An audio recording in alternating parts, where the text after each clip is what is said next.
आप अपने natural pregnancy के चांस कैसे बढ़ा सकते हैं?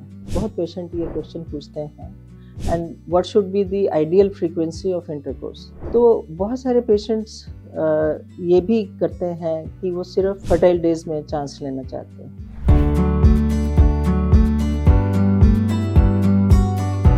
मैं डॉक्टर उमेश जिंदल इस टॉपिक पे आपके थोड़े से क्वेश्चंस का जवाब दूंगी। इंटरकोर्स एक नेचुरल फिनोमेना है जो एक हस्बैंड वाइफ की बॉन्डिंग को स्ट्रॉन्ग करता है। प्रेगनेंसी सिर्फ ओवुलेशन के अराउंड ही हो सकती है, जो कि मेंसेस के 12th डे से 14th-15th डे के करीब फर्टाइल डेज बनते हैं और उस टाइम पे मैक्सिमम चांसेस होते हैं प्रेगनेंसी होने। बट जो सेक्स के बाकी फ़ायदे हैं, म्यूचुअल बॉन्डिंग है, एक रिलेशनशिप डेवलपमेंट है, and not only that, it's the normal requirement of the body. Female body को की ब्लड सप्लाई, पेल्विस की ब्लड सप्लाई, यूट्रस की, ओवरी की, वजाइना की, वो मेंटेन रहती है और जेनिटल ऑर्गन्स की हेल्थ मेंटेन रहती है, सॉफ्ट रहते हैं। बॉडी में ईस्ट्रोजन, बाकी हार्मोन्स का फ्लो आता है जैसे टाइम के साथ।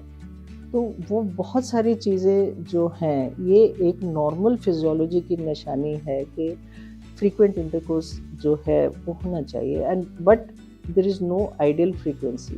सिमिलरली मेल्स के लिए, उनके लिए भी जो फ्रीक्वेंट इजैकुलेशन है, that maintains the genital health और sex of the reproductive system.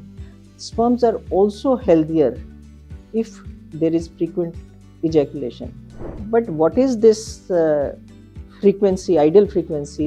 इस प्रश्न का कोई उत्तर नहीं। In younger couples, it's maybe 10-15 times a month.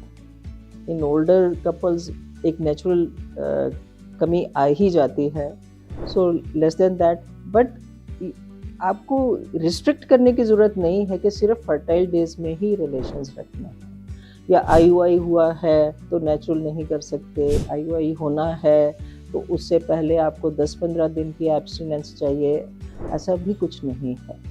Rather sperms are healthier अगर IVF और IUI से पहले 1-2 दिन पहले इजैकुलेट किया हो। लंबी एब्स्टिनेंस के बाद मोटिलिटी कम हो जाती है। इवन IUI के बाद भी आप रिलेशंस रख सकते हैं, उसमें कोई मनाही नहीं है। और नेचुरल प्रेगनेंसी को इंक्रीज करने के लिए frequency of intercourse is an important factor. अगर आपकी फ्रीक्वेंसी एडिक्वेट है, जैसे 10-15 टाइम्स ए मंथ, तो आपको फर्टाइल डेज को ट्रैक करने की भी ज़रूरत नहीं पड़ती। इससे रिलेटेड अगर कोई और क्वेश्चन है आपके पास तो हमें लिखिए या आइए हमारे पास, हम ज़रूर जवाब देंगे।